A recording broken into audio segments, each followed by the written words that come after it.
Les rituels sanglants d'Hildegarde de Bingen, une sainte obsédée par le sang. Et si une sainte trempait ses mains dans le sang pour chasser les démons?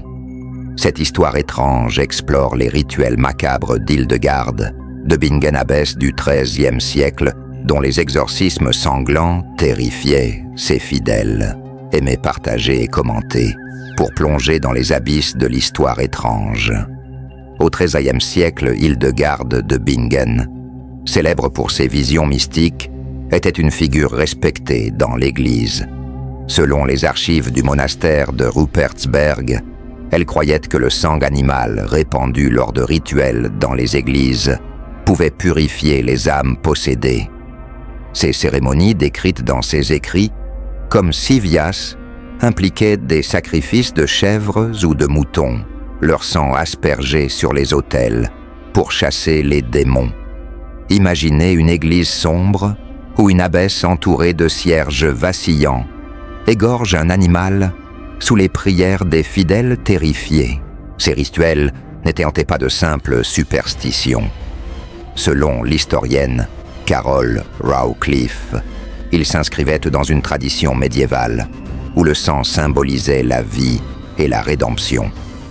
Hildegarde, influencée par des textes bibliques, voyait ces sacrifices comme un pont entre le divin et l'humain.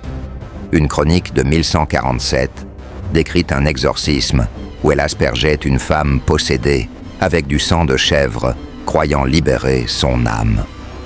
Les fidèles, selon Rawcliffe, tremblaient de peur, convaincus que le diable fuyait face au sang. Pourtant, les conséquences étaient graves. Les analyses modernes, comme celle du docteur John Waller, montrent que ces rituels, souvent insalubres, propageaient des infections.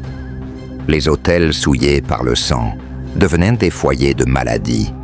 Une archive de 1150 rapporte la mort d'une novice infectée après un rituel.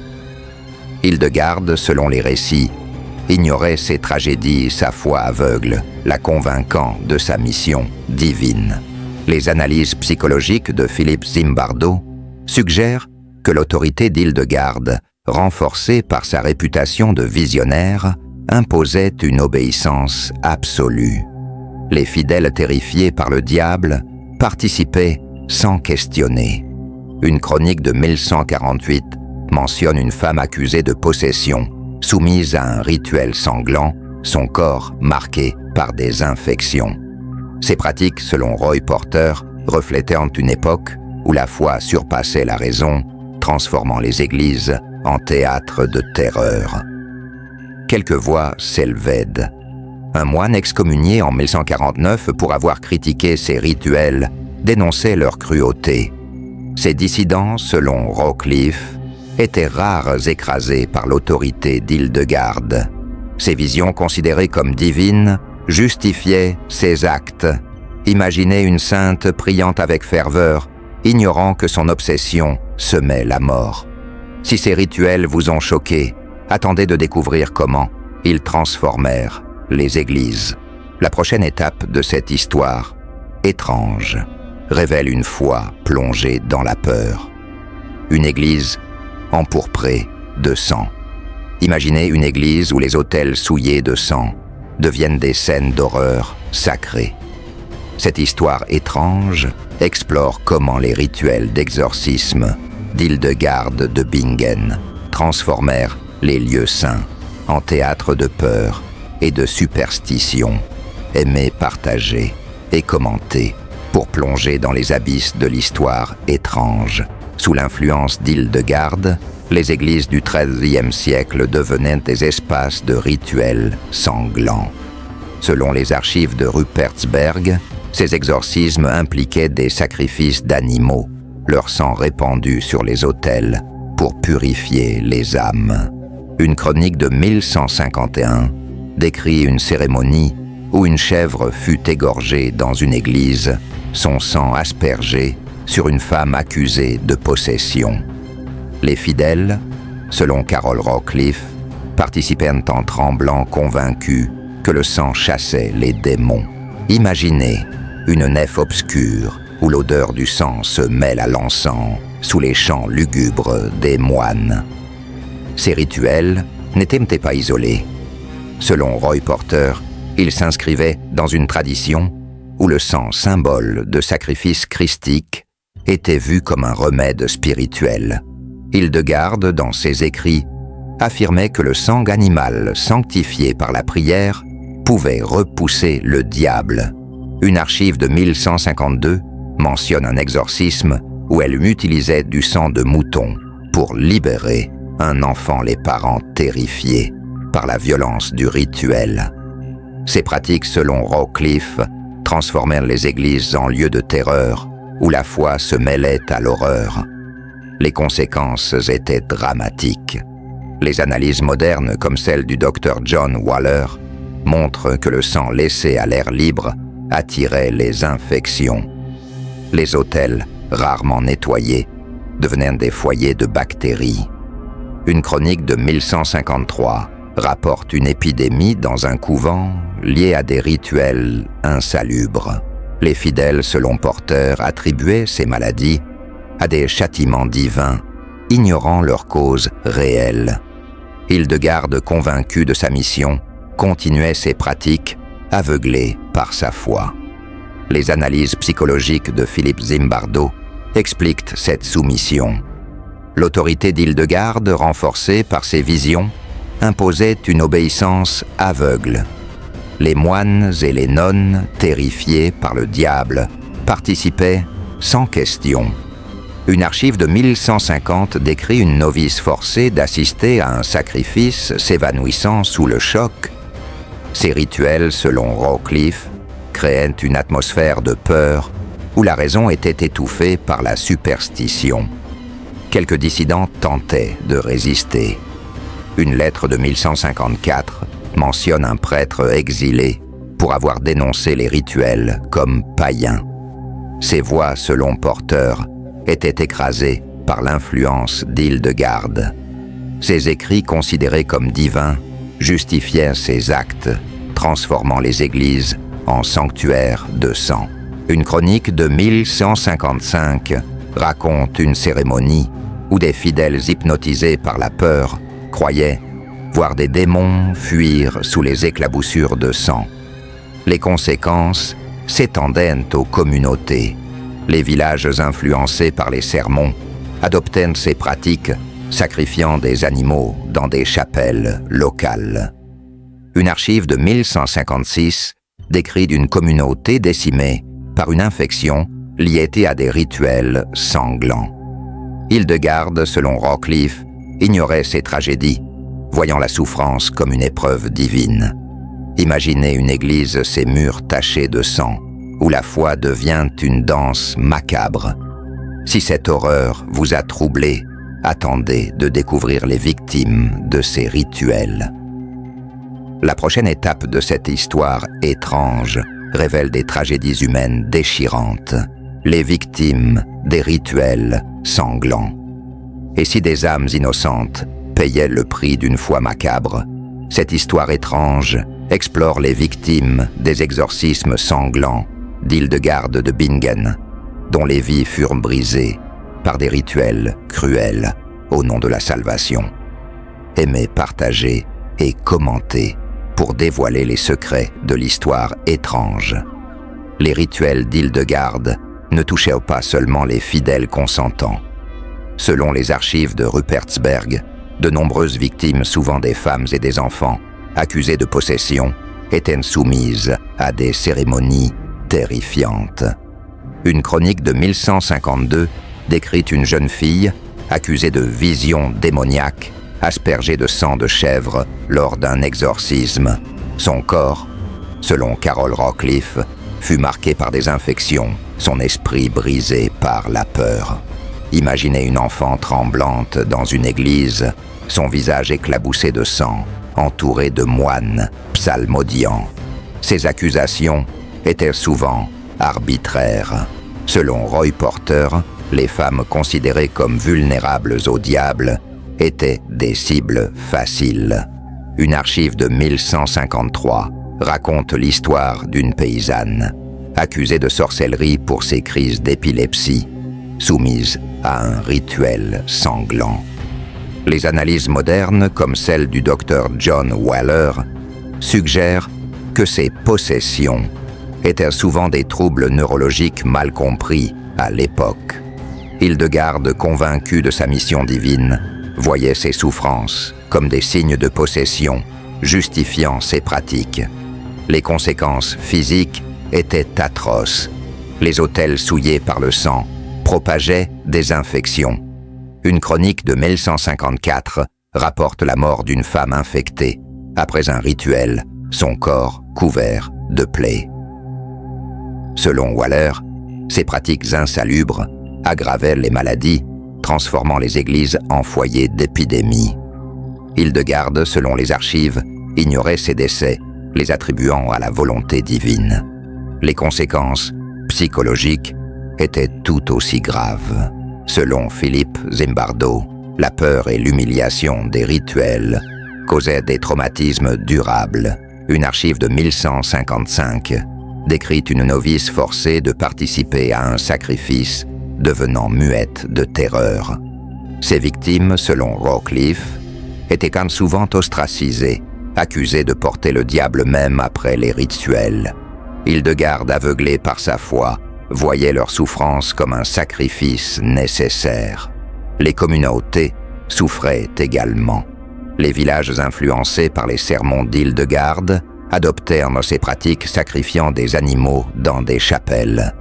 Une chronique de 1156 décrit une communauté décimée par une fièvre liée à des rituels insalubres. Les fidèles, terrifiés par le diable, obéissaient sans question, leur foi renforcée par l'autorité d'Hildegarde. Selon Porter, cette soumission collective reflétait une époque où la peur surpassait la raison. Quelques dissidents tentaient de résister. Une lettre de 1157 mentionne un moine excommunié pour avoir dénoncé les rituels comme barbares. Ces voix, selon Rawcliffe, étaient étouffées par l'influence d'Hildegarde. Ces visions considérées comme divines justifiaient ces actes, transformant les victimes en offrandes. Imaginez une femme accusée de possession, son corps souillé par le sang, sa foi brisée par la cruauté. Si ces tragédies vous ont ému, attendez de découvrir comment ces rituels façonnèrent la foi. La prochaine étape de cette histoire, étrange, révèle une société plongée dans la peur, une foi plongée dans la terreur. Imaginez une société où la foi se noie dans le sang et la peur du diable. Cette histoire, étrange, explore comment les rituels sanglants d'Hildegarde de Bingen transformèrent les communautés chrétiennes en foyers de superstition et de terreur. Aimez partager et commenter pour dévoiler les secrets de l'histoire étrange. Les exorcismes d'Hildegarde ne se limitaient pas à son monastère. Selon les archives de l'époque, ces pratiques propagées par des sermons et des écrits influencèrent les églises à travers l'Allemagne. Une chronique de 1154 décrit une chapelle de Mayence où des prêtres inspirés par Hildegarde sacrifiaient des moutons pour chasser les démons. Les fidèles, selon Carol Rawcliffe, participaient en tremblant, convaincus que le sang était leur seule protection contre le diable. Imaginez un village, ses habitants, agenouillés dans une église, l'odeur du sang emplissant l'air, leurs prières mêlées de peur. Ces rituels renforçaient une foi terrifiante. Selon Roy Porter, la peur du diable amplifiée par les visions d'Hildegarde transformait les églises en lieux d'angoisse. Une archive de 1155 rapporte un sermon où un prêtre citant Hildegarde affirmait que le sang animal purifiait les âmes. Ces discours, selon Rawcliffe, créaient une hystérie collective, les fidèles, voyant des démons partout. Les accusations de possession, souvent arbitraires, visaient les plus vulnérables, comme les femmes et les enfants. Les conséquences physiques étaient désastreuses. Selon le docteur John Waller, les rituels insalubres propageaient des infections. Une chronique de 1556 décrit une épidémie dans un village lié à des sacrifices dans une chapelle. Les autels souillés par le sang devenaient des foyers de bactéries. Hildegarde, selon les archives, ignorait ces tragédies, voyant les maladies comme des épreuves divines. Les conséquences psychologiques étaient tout aussi graves. Selon Philippe Zimbardo, la peur des rituels créait des traumatismes les fidèles, vivant dans l'angoisse constante du diable. Une archive de 1157 raconte l'histoire d'une femme accusée de possession, s'effondrant lors d'un rituel, son esprit brisé par la terreur. Ces pratiques, selon Rawcliffe, transformaient la foi en une prison, où la peur surpassait l'espoir. Les prêtres complices amplifiaient cette terreur. Une chronique de 1158 décrit un moine inspiré par Hildegarde organisant des sacrifices en public pour purifier un village. Ces spectacles, selon Porter, renforçaient l'autorité de l'Église, mais à un coût humain énorme. Les fidèles terrifiés obéissaient sans question, leur foi devenue une chaîne. Quelques résistants émergeaient. Une lettre de 1159 mentionne un prêtre excommunié pour avoir dénoncé les rituels comme sacrilèges. Ces voix, selon Rawcliffe, étaient rares étouffées par l'influence d'Hildegarde. Ces visions considérées comme divines justifiaient ces actes, transformant les églises en théâtre de sang. Imaginez une communauté priant dans la peur, ignorant que leur foi les condamnait. Si cette société vous a horrifié, attendez de découvrir les visions qui guidaient Hildegarde. La prochaine étape de cette histoire étrange révèle une obsession mystique, les visions macabres d'Hildegarde. Et si des visions divines ordonnaient des sacrifices sanglants? Cette histoire étrange explore les visions mystiques d'Hildegarde de Bingen, qui guidait ces rituels d'exorcisme mêlant foi et horreur dans une obsession macabre. Aimez, partagez et commentez pour dévoiler les secrets de l'histoire étrange. Hildegarde de Bingen était célèbre pour ses visions qu'elle décrivait dans ses écrits comme Sivias.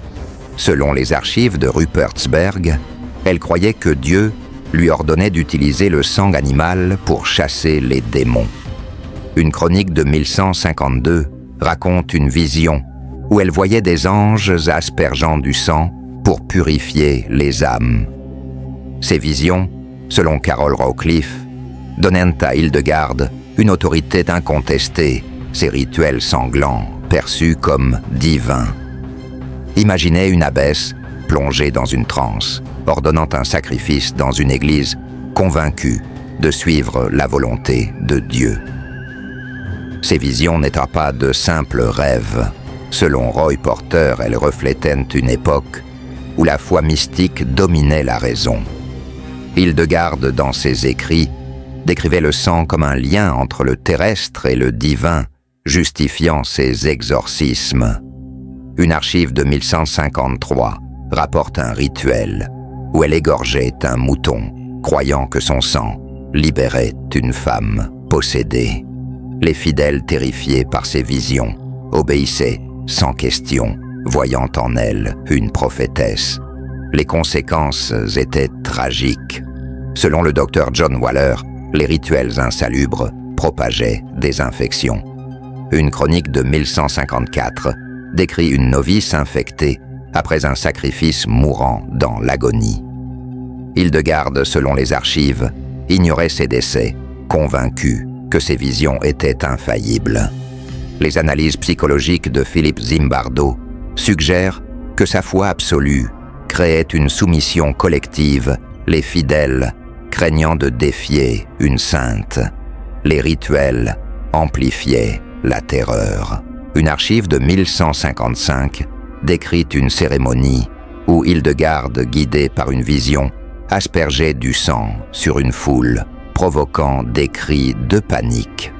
C'est ce spectacle, selon Rawcliffe, transformait les églises en lieu d'horreur où la foi se mêlait à la peur. Les fidèles hypnotisés par ces visions participaient à des sacrifices croyant sauver leurs âmes. Quelques dissidents s'opposaient. Une lettre de 1156 mentionne un moine excommunié pour avoir qualifié ces visions de délire. Ces voix, selon Porter, étaient étouffées par l'autorité d'Hildegarde. Ses écrits considérés comme sacrés, justifiant ses actes, transformant les victimes en offrandes divines. Une chronique de 1157 raconte une femme accusée de possession, soumise à un rituel sanglant, son corps brisé par l'infection. Les communautés souffraient. Les villages influencés par les sermons inspirés d'Hildegarde adoptaient ces pratiques sacrifiant des animaux dans des chapelles. Une archive de 1158 décrit une communauté décimée par une fièvre liée à des rituels insalubres.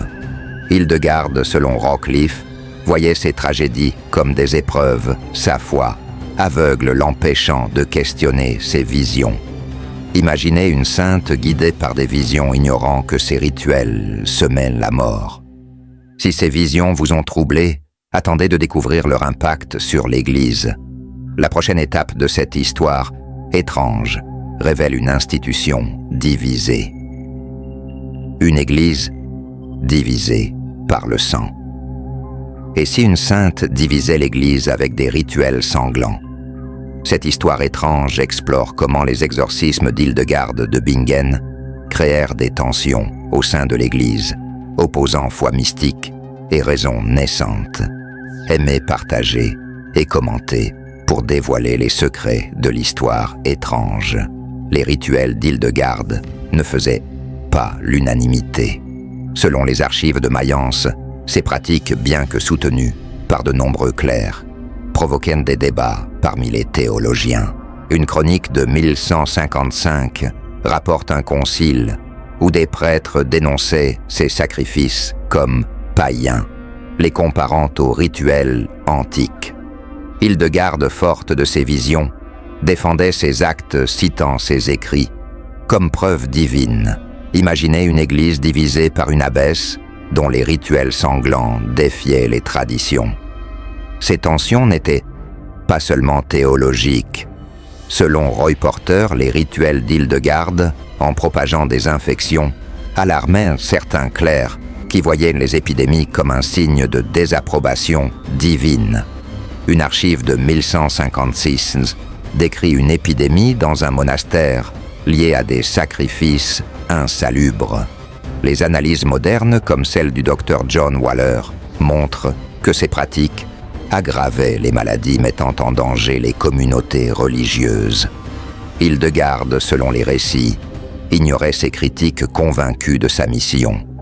Les conséquences psychologiques étaient profondes. Selon Philippe Zimbardo, les rituels mêlant sang et peur créaient une hystérie collective. Une chronique de 1157 raconte une cérémonie où des fidèles terrifiés par le sang s'effondraient en pleurs, croyant voir des démons. Ces spectacles, selon Carol Rockcliffe, transformaient l'Église en un théâtre de terreur où la foi devenait une source d'angoisse. Les prêtres conservateurs soutenaient Hildegarde. Une archive de 1158 mentionne un évêque louant ces rituels comme divins. Ces soutiens, selon Porter, renforcèrent son autorité, étouffant les dissidents. Une lettre de 1159 décrit un moine excommunié pour avoir critiqué ces pratiques, accusé d'hérésie. Ces conflits, selon Rockcliffe, révélèrent une église divisée entre ceux qui voyaient Hildegarde comme une sainte et ceux qui la considéraient comme une fanatique. Les communautés souffraient. Les villages influencés par les sermons adoptaient ces rituels, sacrifiant des animaux dans des chapelles. Une chronique de 1160 décrit une communauté décimée par une fièvre liée à des pratiques insalubres. Les fidèles terrifiés par le diable obéissaient sans question, leur foi renforcée par l'autorité d'Hildegarde. Selon Waller, ces tragédies auraient pu être évitées avec une meilleure hygiène, mais la superstition l'emportait. Quelques réformateurs émergeaient. Une archive de 1161 mentionne un prêtre plaidant pour des exorcismes sans sang, influencés par des savants italiens. Ces voix, selon Rawcliffe, marquaient un tournant bien que lent. Hildegarde inflexible continuait ses rituels, ses visions justifiant chaque sacrifice. Imaginez une église déchirée par le sang, où une sainte imposait sa vision à une institution divisée. Si ces tensions vous ont captivé, attendez de découvrir la fin des rituels. La prochaine étape de cette histoire étrange révèle une prise de conscience tardive, la chute des rituels sanglants. Comment une sainte perdit-elle son emprise face aux horreurs de ses propres rituels? Cette histoire étrange explore la fin des exorcismes sanglants d'Hildegarde de Bingen, marquée par des tragédies et une prise de conscience tardive. Aimez, partagez et commentez pour dévoiler les secrets de l'histoire étrange. À la fin du XIIe siècle, les rituels d'Hildegarde commencèrent à décliner.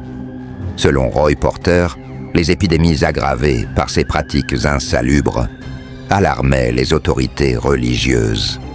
Une chronique de 1162 rapporte un concile à Trèves, où des évêques questionnaient les sacrifices, les liant à des infections. Ces débats, selon Carol Rawcliffe, marquaient un tournant, les clercs commençant à douter de la sainteté des rituels. Imaginez une abbesse jadis intouchable, confrontée à des critiques dans une église en mutation. Les progrès scientifiques jouaient un rôle clé. Selon le docteur John Waller, des savants, comme ceux de Salerne, commencèrent à étudier les infections, suggérant que l'hygiène pouvait prévenir les maladies. Une archive de 1163 mentionne un médecin plaidant pour l'abandon des sacrifices accusé d'hérésie. Ces idées, bien que marginales, ébranlaient l'autorité d'Hildegarde. Une chronique de 1164 décrit une communauté abandonnant les rituels sanglants après une épidémie, adoptant des prières sans sacrifice. Pourtant, Hildegarde résistait. Une archive de 1165 rapporte qu'elle continuait ses exorcismes convaincue de ses visions. Ses fidèles terrifiés par le diable obéissaient encore, mais les tragédies s'accumulaient.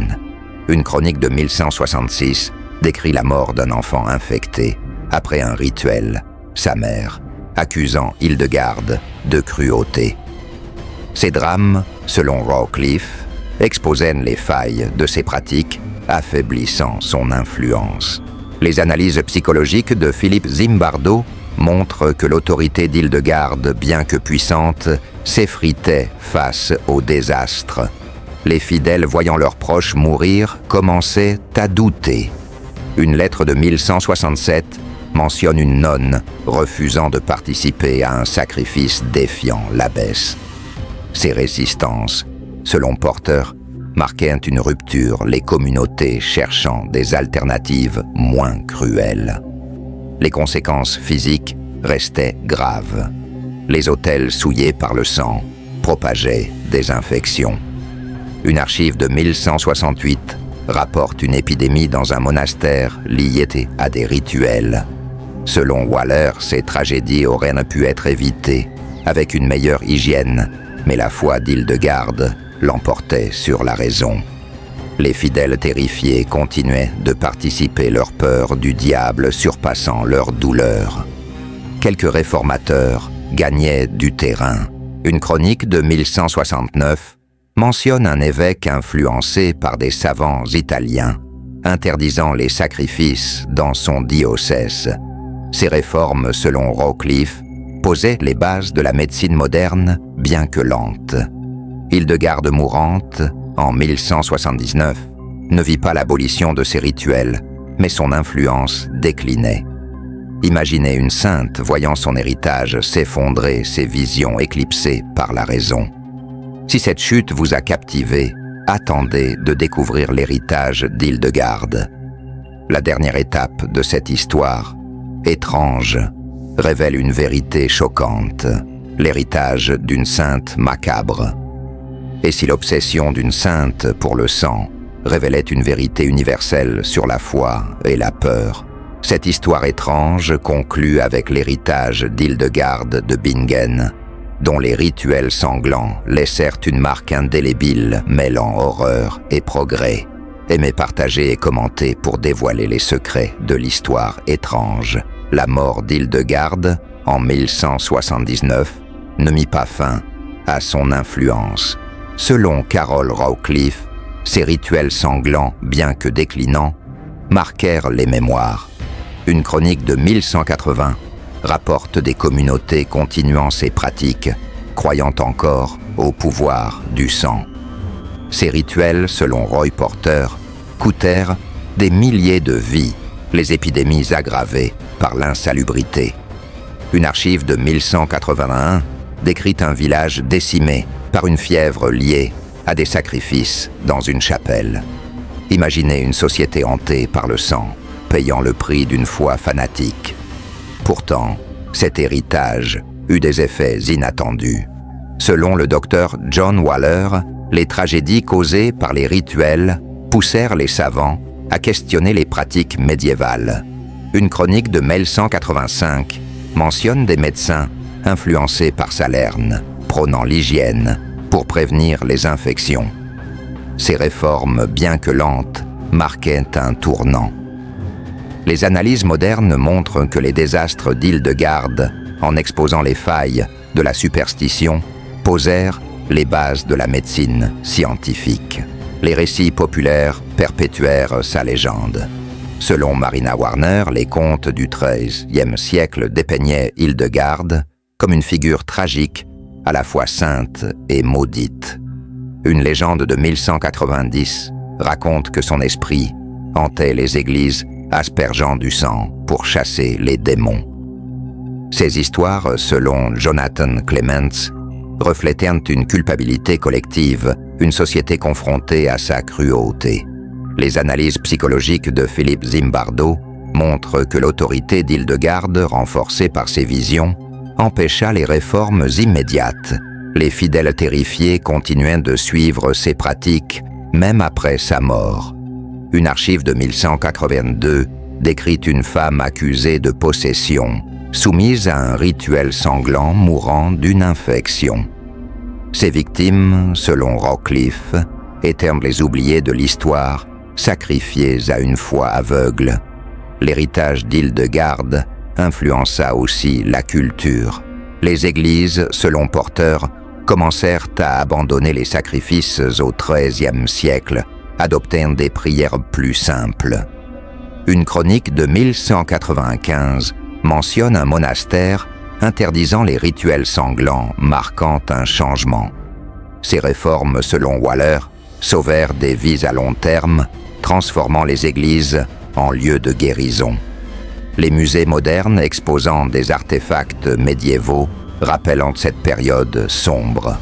Selon Rawcliffe, ils honoraient les victimes d'Hildegarde, dont les souffrances révélèrent la violence de la superstition. Cette histoire étrange montre l'arrogance d'une foi, croyant pouvoir vaincre le mal par le sang. Si ce récit vous a secoué, partagez-le pour révéler ces vérités oubliées. Aimez, commentez et dites-nous ce qui vous a choqué le plus. Suivez pour découvrir d'autres récits troublants.